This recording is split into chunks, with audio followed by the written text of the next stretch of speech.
Hello, everybody, and thank you for joining me today. It's Allan Laboucan with the Rocks and Stocks News website. We've got another in our series of chats with executives from junior mining companies. TRU Precious Metals is one of the seriously undervalued plays in the Newfoundland gold rush, if you will. They're very well situated between the Marathon gold deposit, and then at Valentine Lake, and then there's another one to the south. So they're in a very good area. They recently had news out. Before we get into the news, I wanted to introduce to my audience for the first time Stephen Mountains. Stephen has been the president for a couple months now. Stephen, thank you for joining us today. Oh, it's great to be here for the first time. And maybe give us a little bit about your background. Stephen, why did you join the team? Oh, well, it's a great team. I looked at a couple of things. I've had a background in the gold business.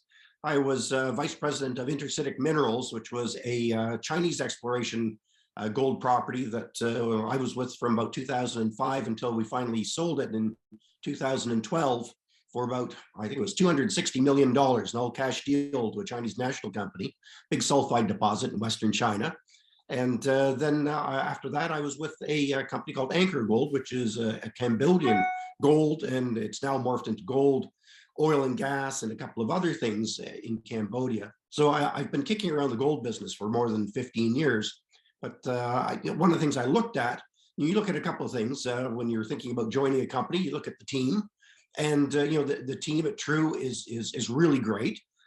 We've got Barry here, great geologist, and Joel, who has put together a great management team for TRU. So I was really impressed by the people who are behind it. Plus we've got Eric Sprott, who is a major shareholder, and those are all the things that you look for. But then you also look at the geology, you look at the project itself. And sitting where we are, especially the Golden Rose project on the central Newfoundland gold belt, such a highly prospective area with a lot of great neighbors, great geology with, we've had now very consistent results from our drilling program.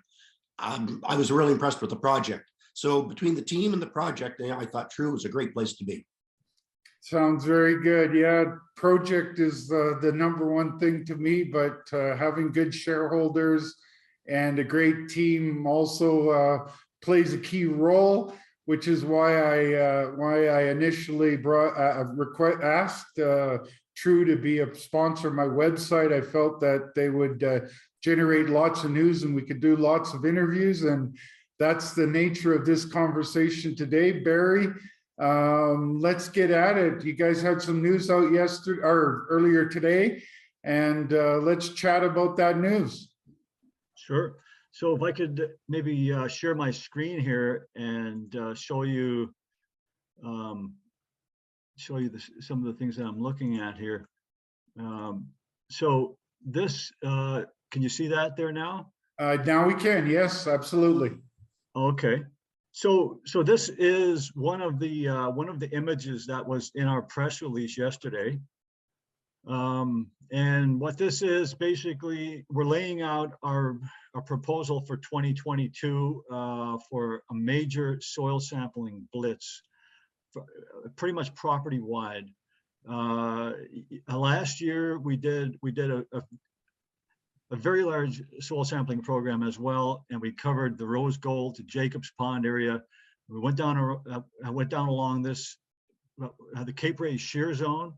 And now we're planning to actually kind of expand that target. There was some sampling down in this area as well on very wide space lines. And now we're going to be infilling. We've got a 10,000 sample program. We're going to kick this off as soon as the snow is gone here, with hopefully coming fairly soon. Certainly, but by late spring, and we're going to before we get into that a lot, Barry, I wanted to. I'm a treasure hunter kind of guy, and these big shear zones are what are the cracks in the earth that allow the fluids to come up from deep below with mineralization. and you guys have had some hits with the drilling. There's two key shear zones. One's the Cape Ray, one's the Valentine Lake shear zone. There's a few things that are interesting to me off the top. One is that double hinged area where there's 4 stars. The other is where they come together, where there's a few more stars. Jacob's Pond area where the two shear zones seem to be coming back together. That Jacob's Pond has yielded some very impressive surface sampling results. So this package of rock in between those shear zones seems to be a very hot area of interest. This is what some of the Jacob's Pond rocks look like that you were just describing. So this is some of the material that we've, large football and basketball sized pieces of quartz float right here on the shoreline. Are you, Barry, do you have that up on your screen right now? Yeah, can you see that one? No, we're just looking at the map still. Oh, okay. Sorry about that. How do I get that one up then? Do your share screen again? Yeah. Okay, just 1 second here. Yeah, no worries. I really want to see that that rock because it's quite impressive stuff. And it yielded some exceptionally high grades in the float around that. There we go. So that's one right there. That one, this is a large, there's a large area of basically shearing, a shear zone coming up through this little river valley here. And this is the kind of material that's coming out of it. Very, very good grades of gold as well. And if I could just bring up another one, like this is also another one from the same area, from the Jacob's Pond area. Oh, and this stuff is grading, multiple grams of gold plus a copper, 1 to 2% copper in some samples, and anomalous zinc and lead, and very high silver in some of this material as well. It looks like there might be indications of a long-lived system there, Barry. Yeah, well, as if I can bring up this one right here, could you see this one right now? This colored image? Yep.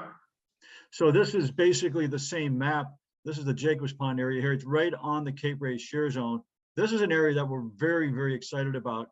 And we're doing an IP survey there as well. So basically, you can see the two shear zones reflected in the magnetic data. You can see kind of the break along here in this area where the magnetic character changes from here to here. And so this is the Windsor Point rock. So this follows the Cape Ray shear zone, and Jacob's Pond and Rose Gold is kind of one of the key areas for us for this summer. And then I'll just show you, this is sort of the IP survey that we're doing. And this is Jacob's Pond. Barry, before you go on to that one, can you go back to that last slide? I just saw something that I think is quite interesting. If you just go back to that last slide. Down at Woods Lake there, in addition to that double hinge zone, it looks like you've got a mag anomaly that is a possible secondary structure. Am I getting that right? This one here? Yeah. Yeah, we're planning on doing some very early stage scout work on this one this year, because this area has never been really been looked at, as a focus area on the property for gold. But there's obviously the mag survey that we did shows a very distinct mag linear, which kind of trends right into where all the gold showings are around Woods Lake. This has always been considered the Valentine Lake shear zone as the main driver of that gold, but we're also wondering now, is this secondary structure contributing in any way to the Yeah, because in orogenic deposits, those secondary structures can be just as important as the primary one. Absolutely. And of course, up in here in the Rainy Lake block, this is a really intriguing area as well. You can see a whole bunch of second and third order structures coming off of the Cape Ray shear zone right here. This is basically a Silurian intrusion that came up, gabbros and granite. There's sort of a polyphase intrusion. And that area has also been kind of rotated along these major shears and causing all the secondary and third order generation of structure. So we're very bullish on this area as well. And Yeah, and that sort of you guys trends did into Jacobs.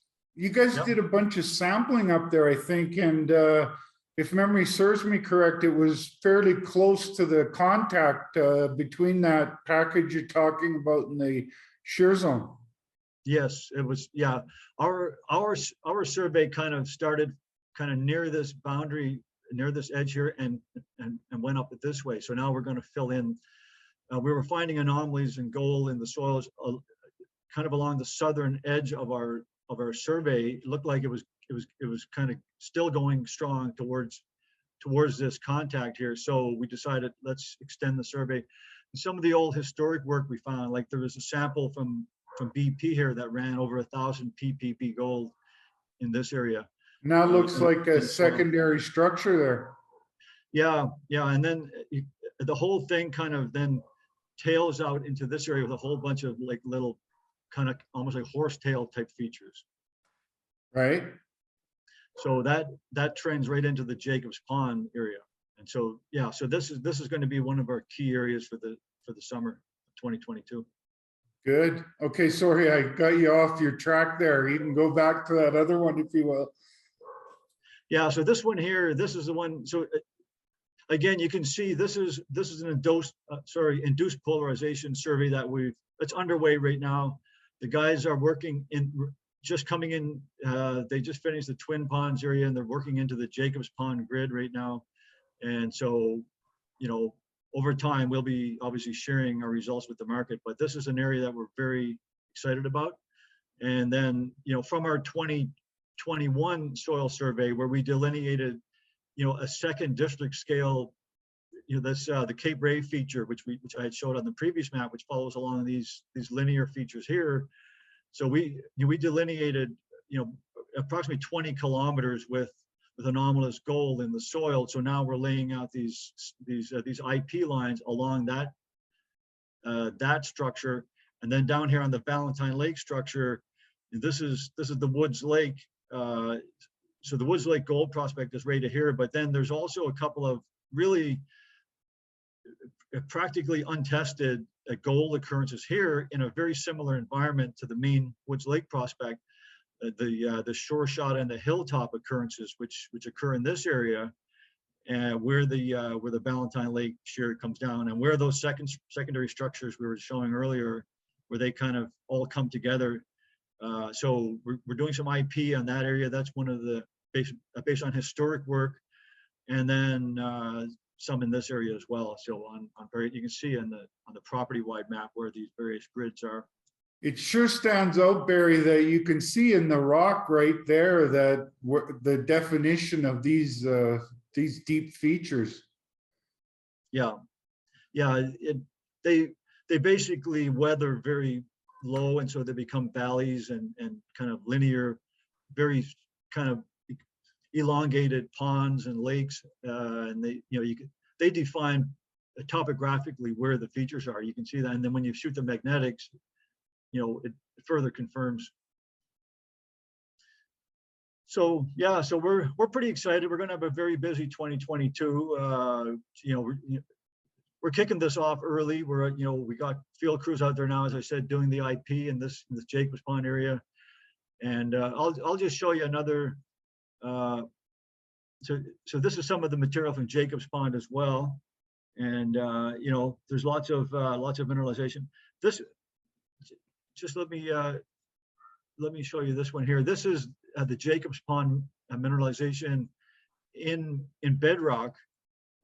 This is where the original gold showing was found, and so over several hundreds of meters, over probably 300 to 400 meters along strike, we're finding very similar material in very localized settings. So we believe this system, has some size to it. It looks like there's indications, you can see sulfides in there as well as, the indications it's a long-lived system, right, Barry? Yeah, you can see it's been, it's not like a primary feature. This stuff has been remote, sheared, and has been kind of multi generations of sort of deformation as the fluid system, that's what it appears to me. The fluid system continued. It was, kind of along an active deformation zone. Excellent. Did you have some more slides there from the news release, Barry, or is we covered it all? I think we've covered it all. There was only a couple of images in the news release. We'll have more. We've got more stuff that we're working on for, in the near future. We'll be putting out more news, and we'll be sharing more with the market. So if I get this right, you've got IP running right now. Second, as soon as the snow melts, you'll be in there doing a large surface sampling program, followed up by drilling. Correct. Trenching and drilling. So one of our areas that that we're all, I'll just share again here. So down in this area, if you guys can see this, where at the Mink Pond Falls Zone and the Glimmer Pond, this is going to be one of our, in addition to Jacobs, the Rose Gold area that we're now shooting IP, and we've got some soils data from last year. This area is also a very highly prospective area where the two shear zones where the two splays come together or start splaying off from each other. These are known gold occurrences here that, that have sort of fairly widespread either silicification or quartz veining with sulfides in them. There's at least two high grade, by high grade I mean over 100 grams per ton, up to I think 213, I believe, was the highest grams per ton gold in a quartz float sample in this area that hasn't been sourced yet. So there's, this area has potential for high grade occurrences. Was that well. Float angular, Barry, or rounded? It was angular. So, Good. and it looks like, previously people looked at this area where the main Valentine Lake shear zone came down here, and they kind of did a little bit of a narrow focus, although there was very little work done here historically.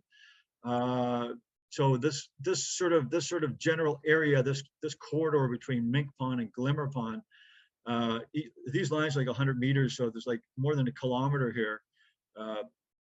But we're extending up to the northwest where the Windsor Point Group rocks occur, and that's where the Cape Ray shear zone kind of is defined along the Windsor Point Group. So well, that's also going to be stands out to me that you look like you've got the intersection of those two shear zones. You've got the KG4 area, you've got the Woods Lake zone, you've got Rainy Lake, you've got Jacobs Pond, and all of these are not just sort of throwing targets out into the wind. These are all, in the kind of thing you look for in these kind of camps.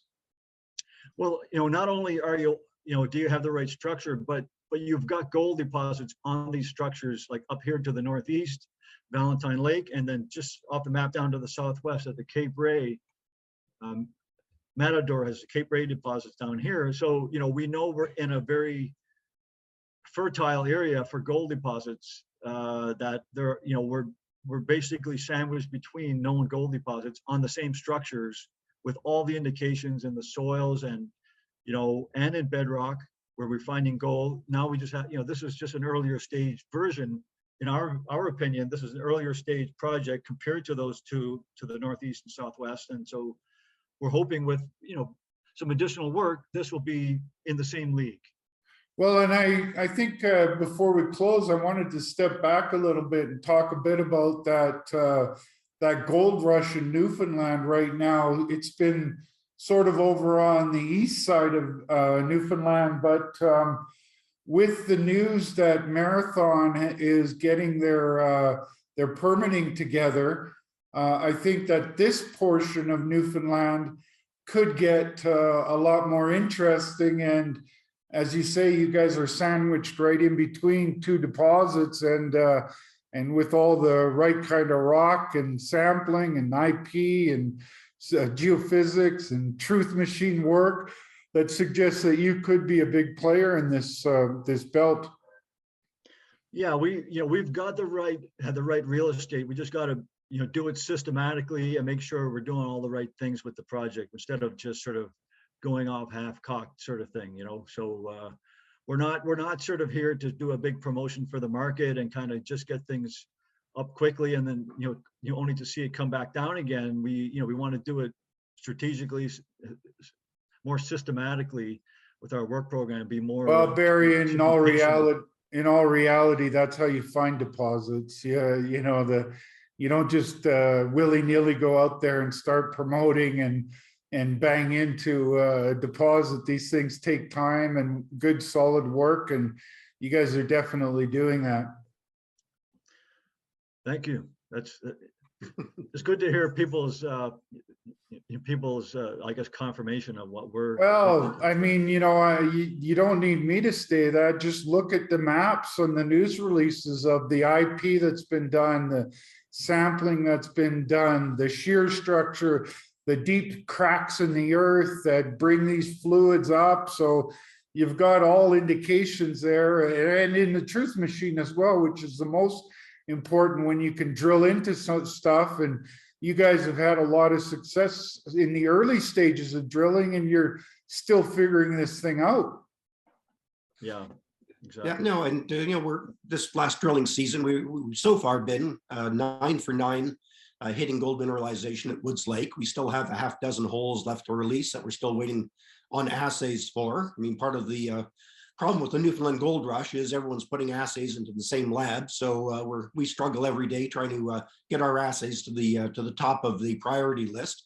And so we have about 11 more from last year's drill program to release, and we're hoping that they will come out soon. We can't guarantee we're going to keep our 100% gold hitting streak going, but we've been very encouraged.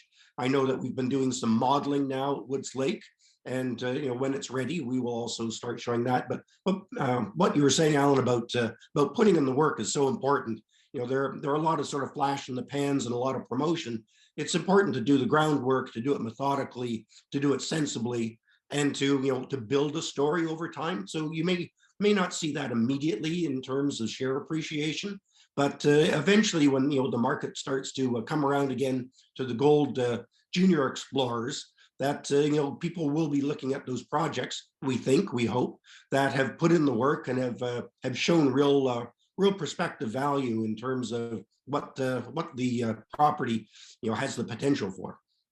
Well, that brings up a point that back in the early 2000s, I was starting out as an analyst, and I remember a lot of people would come up to me. Gold had moved from about 260 to 400 range, and they kept asking me, well, when are the juniors going to participate? And I kind of felt then that 500 was the big hurdle that it needed to get through. It got through that, and we were on a long-term bull market that lasted for a decade. I think that the new 500 is 2000. I think as we get over 2000, and there's plenty of reasons to expect that, debt's out of control worldwide. Interest rates can't really go anywhere to fight inflation. Inflation is now, getting close to double digits if you look at real inflation. So, there's a lot of things, and money printing. There's a lot of bullish arguments for gold. Then you look at the supply and demand story, lots of demand, not enough supply, not enough new discoveries. I think that 2000 plus is well within reach in the near term. And I think when that happens, a lot of juniors, especially ones like TRU Precious Metals that's been able to keep busy during the challenging period, are the ones that are going to be first out of the gate. Let's hope so. And I hope Barry keeps doing his work, because he's going to help unleash the horses out of the gate. Well, we're building up a very large pipeline of targets now. We're looking property wide. We're not just focusing on one specific spot. So, when we're ready to to really move on this project, we will have developed a large pipeline of targets so we can really come out of the gate in a big way then at that point. When Yeah, we're really well, ready. you've got some great targets there. They stick out like a sore thumb to me, Barry. Me too. Me too. It's not every day you see a project like this. It's just, it's just having the patience to sort of do the work properly, because everybody wants results now. They want the big hit now. And, that hopefully will come when, people can be a little bit more patient, because we're really trying to do a good job here, as opposed to, to just sort of saying, here you go right away. Well, and I think, whenever I look at a company that I see with an $8.5 million valuation, Barry, I always look at the catalysts coming up as what can unlock that value. So let's, off the top of the list is the gold price. And then second, it looks like that approach you're taking will have a news flow that can last for, years. Mm-hmm. Yep. So I think you're doing the right stuff, and you've got the right kind of story, and I'm going to keep banging my my desk here about what you guys are doing. Sounds good. We look forward to coming back with more news. Awesome. Well, I can see we'll be having lots of conversations. So thank you guys very much for joining me. I'm going to close things off and hang around, and we'll have a little chat at the end after it's closed. Okay, sounds good. Thank you, So Allan. there you go, folks. I started out by saying, I think that this company has a very cheap valuation, $8.5 million. They do good work. They keep it on budget. They keep control of their share structure. And then you look at the catalysts upcoming, lots of IP work, lots of surface sampling. And they're in the right kind of a geological features. You've got these big structures that are cracks in the earth that are what help the fluids made with the gold, silver, and other metals up to the surface. And they're looking for orogenic deposits, and that's what the rest of the other side of Newfoundland is interested in. So I think that this is one that investors should take a close look at. As always, my shows are for information purposes only. It's important for you to speak with your financial advisors, and most importantly, do your homework. Go to their website, check out these presentations and the news releases they put forth. Go to my YouTube channel, Rocks and Stocks News, and you're going to find a series of great interviews where Barry and the team help explain what's going on. So do your homework, and we'll talk to you soon, because we'll have a lot more to talk about with this company. Have a great day.